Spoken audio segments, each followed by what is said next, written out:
Hello everyone and Happy New Year. I'm Lyndall Stout. We have a great show lined up for you today. It's our annual year-end wrap-up. We're talking ag policy and what producers can expect in the new year. Cattle markets had an interesting year to say the least. We look back on what caused the volatility and what to plan for in 2026. And a recap of the marketing year for our row crops and the big themes already shaping up that could impact prices. Grab that fresh cup of coffee because SUNUP starts right now.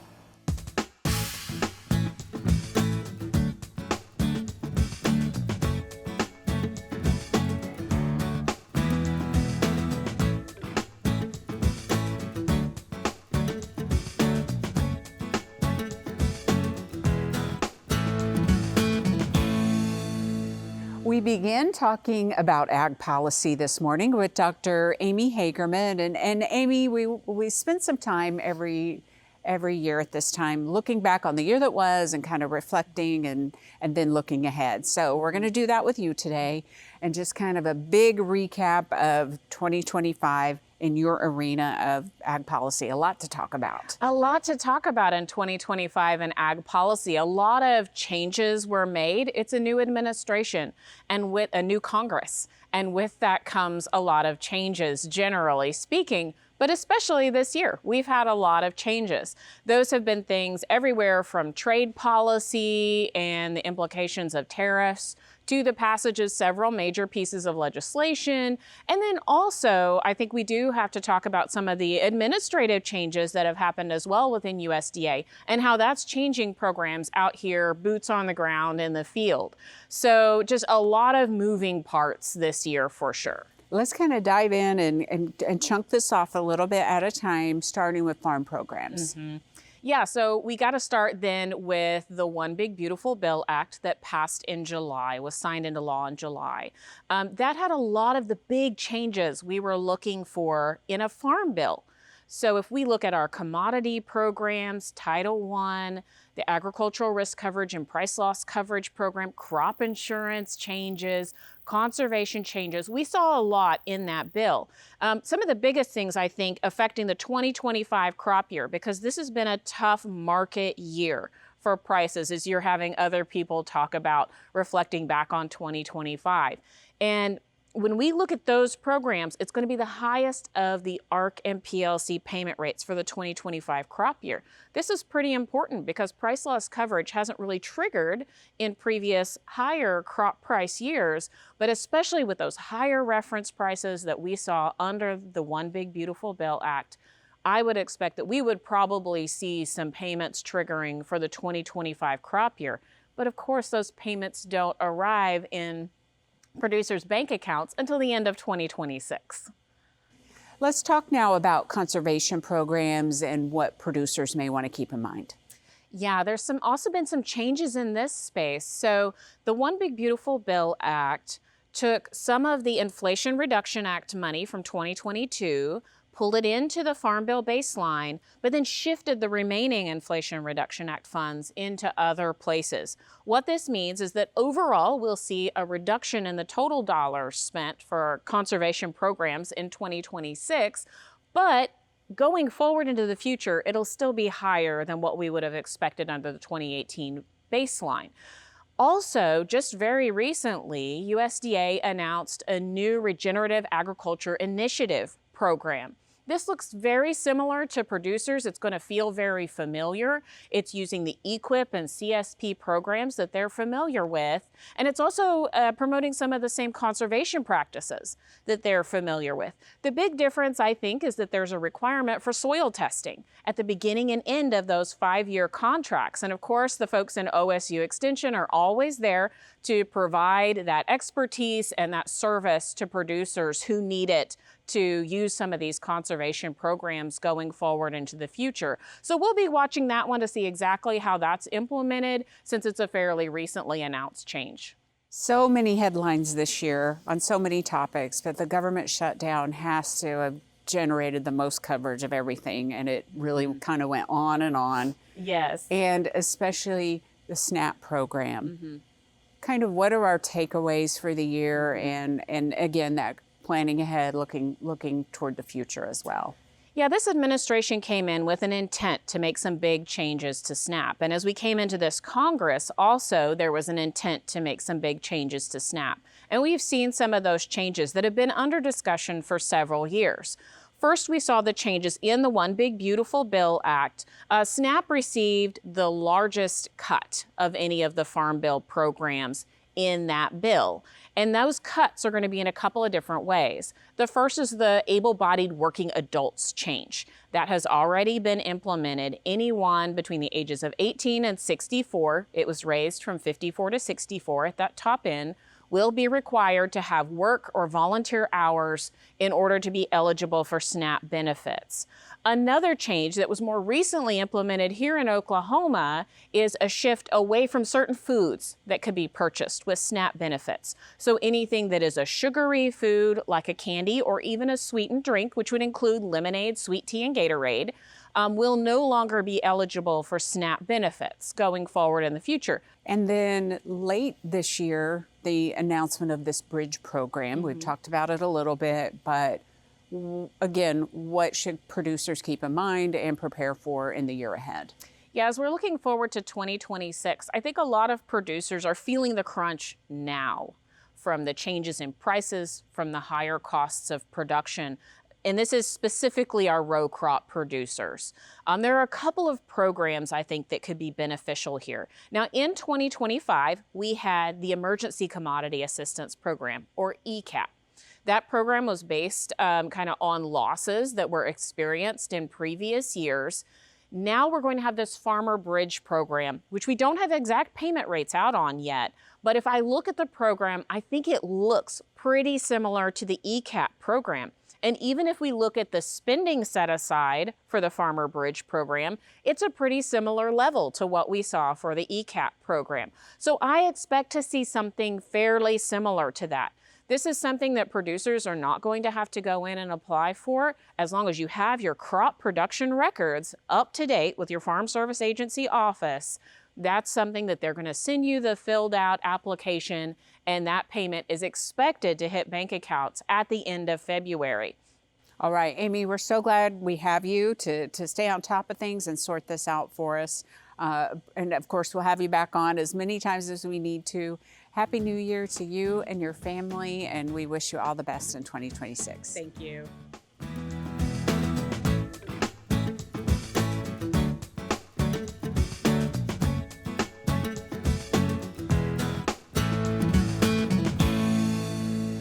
We're continuing our year-end wrap-up show with the year that was 2025 with our OSU Livestock Marketing Specialist, Dr. Derrell Peel. And Derrell, 2025, kind of started off pretty strong, but kind of where we're ending up is a little volatile. Yeah, for the first 3 quarters of the year, we continued the strong run-up that we've had in the markets that really started in late 2022. Set new records most of the year for feeder cattle and fed cattle prices. But then we got into the fourth quarter and things changed quite a bit. We got into a situation where there was a lot of political attention focused on the cattle and beef industries, and that scared the markets. Obviously, the big run-up we'd had in prices had built a very strong buy position or long position in the market, and as soon as those folks got a little bit nervous, the outside money pulled out of the market, and so we saw a very sharp correction in the fourth quarter of the year to kind of end up the year. So you kind of mentioned some of those political situations. Talking trade, kind of expand on how that really impacted the markets, especially in those from September on to pretty much now. Yeah, it really comes out of the political attention on food prices in general, and beef was one of those things singled out for the increases we'd had. And beef prices are high for reasons internal to the industry. Strong fundamentals, cattle inventories are low. So beef prices were, not really part of the broader inflation thing, other than the fact that they just happened to be going up at the same time. And so, but the political focus on it then was all about, is there anything we can do to pull down beef prices for consumers? And the short answer is no, there's really not. But there was a lot of talk, a lot of discussion, a lot of things thrown out. Some trade issues came up at the end of the year, which, imports, we did pull some tariffs off at the end of 2025 that will allow the imports to increase a little bit. it's probably not really going to have that much impact. We're sort of, as we wrapped up the year, it wasn't clear that it was going to have a big impact on reducing prices, probably just moderating the rate of increase as we go forward. And then some of those other internal factors, or I guess external factors to the land, drought is another issue that's like, compounding those issues with beef prices as well, right?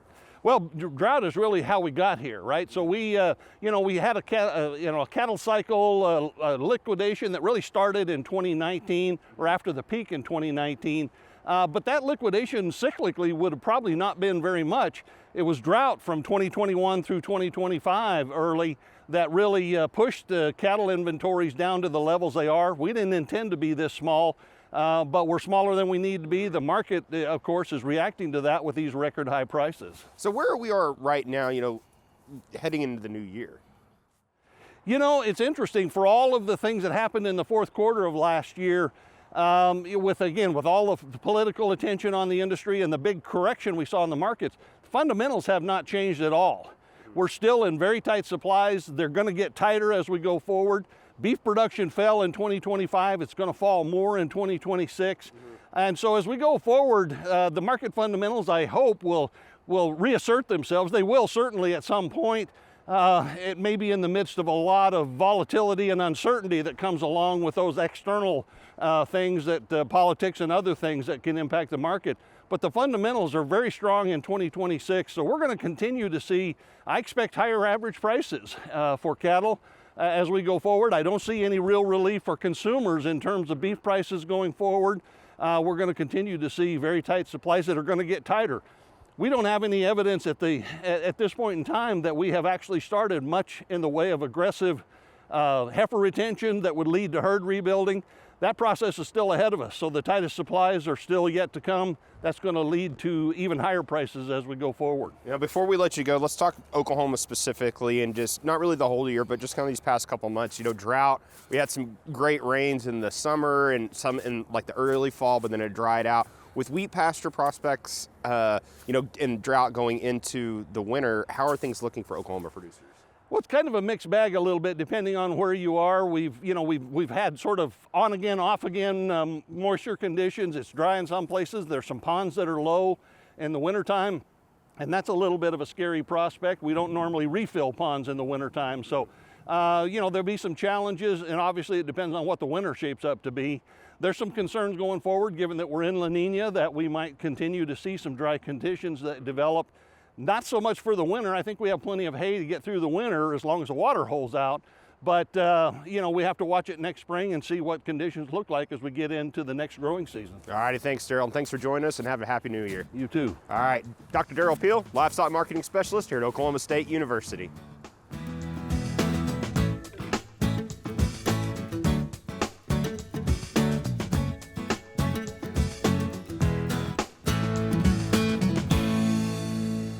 We're talking now with our OSU Extension Crop Marketing Specialist, Dr. Todd Hubbs. We're spending some time this week, Todd, looking back and looking forward. So when you take a look at 2025 as a whole, what are some of the really big things that stand out for you?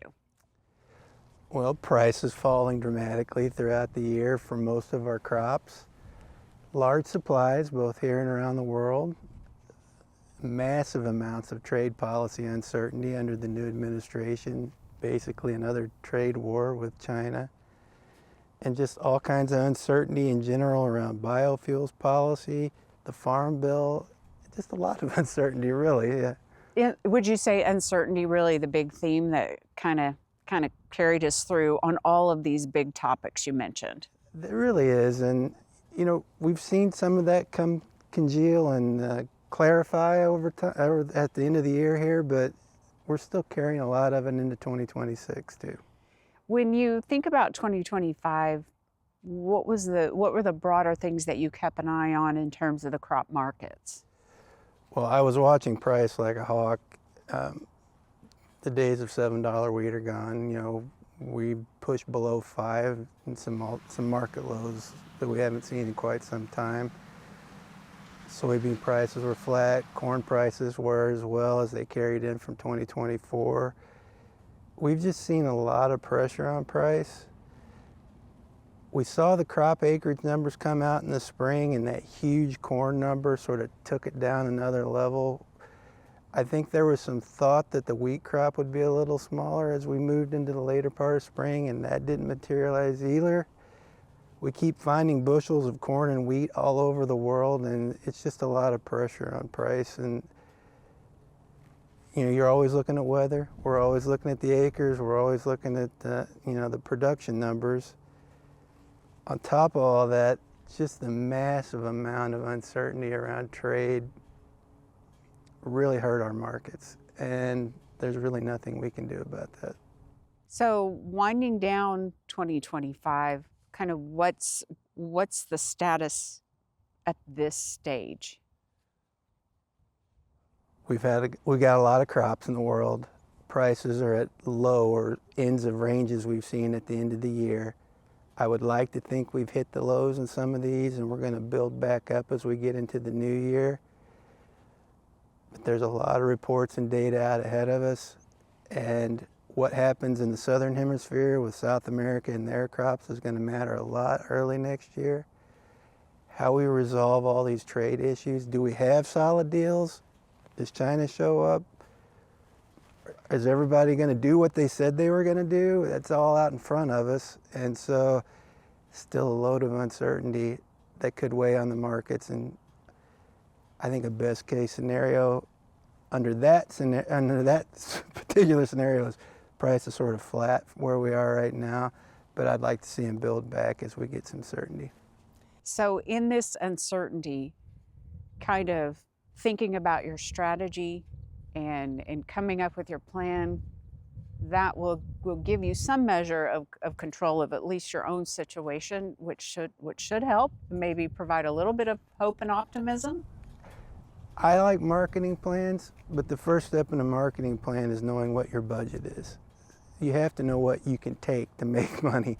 So building those budgets and understanding what's a profitable level for me, and everybody's different.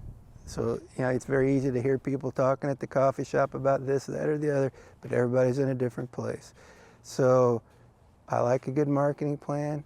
I like to think about target prices. You don't have to sell everything all at once. You know, you can build over time, but if you hit prices on rallies, and we tend to see rallies in the early spring around weather events in South America or here in the US, those are often good times to take advantage. And January is the perfect time to kind of sit back and stay in where it's warm and map out that plan. Start thinking about things, yeah. All right. Todd, thanks a lot. Great information, and Happy New Year to you. You as well.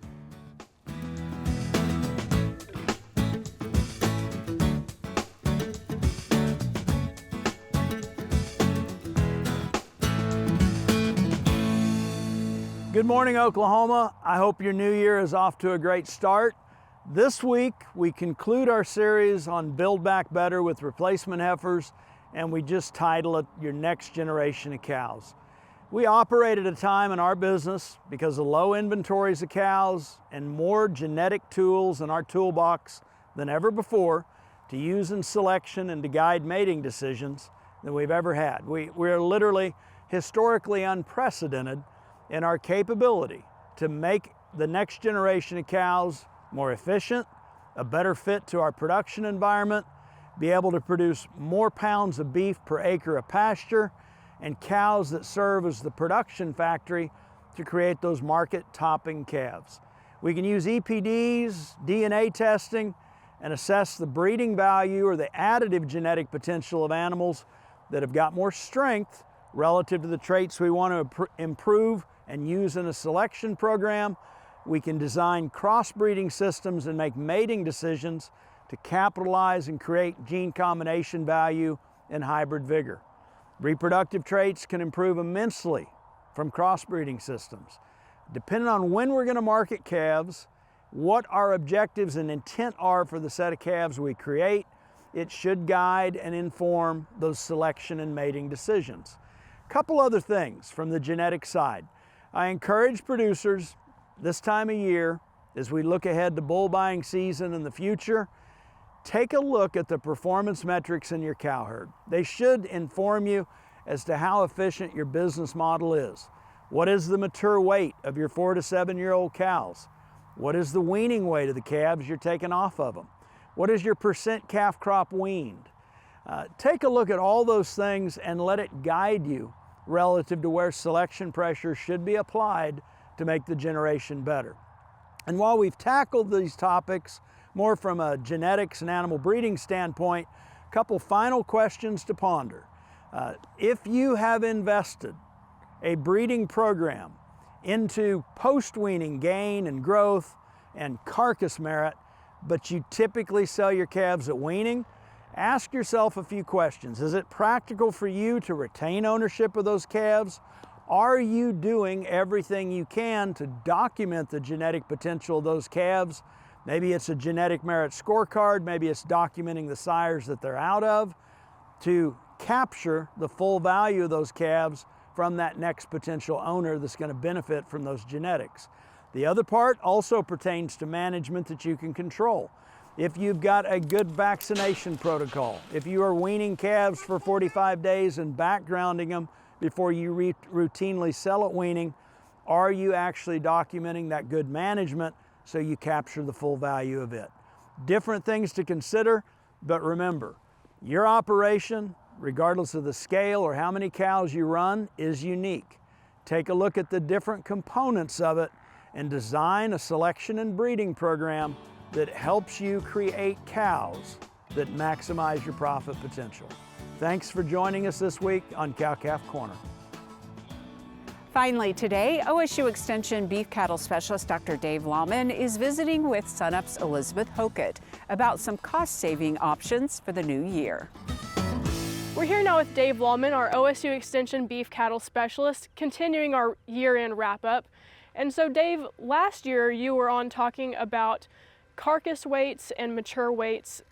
Can you give us an update on kind of what we've seen this past year versus last year? Sure. The interesting thing is that for, more than 50 years, carcass weights have been increasing about 5 pounds per year, and that's what I mentioned last year. Along with that, the pressure for increased growth capability in the cattle industry and so on, we get increased cow weights. And we think average cow weight in the country is somewhere around 1,300 pounds today. And, of course, in our research program here, that's a concern because increased cow weight means you can run fewer of those cows on the same land base. But I think in terms of carcass weight, I'm confident that we're going to blow that 5 pounds out of the water this year. And actually that's a phrase I borrowed from Dr. Glenn Dolezal, a legendary meat scientist, and he made that statement here recently in just a fantastic presentation. Yeah. So why is that we're seeing that increase? Now that's a good question and really interesting one. So last year we talked about this, the why, and it continues today. So just recently, cost of gain in the feed yard, I'd say if we average steer and heifer cost of gain, it's about $1.09 for each 1 pound of additional weight gain, okay? The finished cattle are bringing somewhere in the range of about $2.20. So if my cattle in the feed yard are still gaining, let's say 3 pounds a day, which is not a lot, but at the end of the feeding period, their gain is going to decline a little bit. So we'll just say they're gaining 3 pounds a day times the $1.11 margin between cost and value, and you leave those cattle in the feed yard for 45 more days, you're talking about $150 more money made. Yeah. And so that's what's driving it. We have cheap grain, okay, and we have really high cattle prices. So we're going to keep making cattle bigger as long, eventually this will change, right? Cattle prices will come down, corn price will go up, and that dynamic will change. But that's where we're at today. So how do the packing plants feel about this? Is there any kind of tension between that? Yeah, that's a really good point. And the answer is yes, the packing plants, it's more efficient for them. One of the things Dr. Dolezal mentioned in his presentation is that they can process a 1,000-pound carcass at the same chain speed they can process a 600-pound carcass. So, and guess which one of those puts more meat in the box? The 1,000-pound. Absolutely. And so it's much more efficient for them. So, that is going to continue. And this year we've seen a lot of increases in cattle prices, which has been a really good news for producers. Do we see that going into the new year? Yeah, I mean, Dr. Peel seems to think that that's going to last for a good while. Now, we don't know exactly when things will change, but they will eventually. And, we need to be preparing for that case. That's interesting because it used to take 3 to 4 calves sold at the time of weaning to pay for one good quality bred replacement heifer. Today, it only takes about 2 calves sold to pay for a good quality replacement heifer. So a lot of good news for the cattle industry this year, and we'll hope to see that into the next year as well. We have a lot of challenges ahead of us, and it's a lot of fun to be working, to try to resolve some of those antagonisms. Yeah. All right. Thanks, Dave. Absolutely.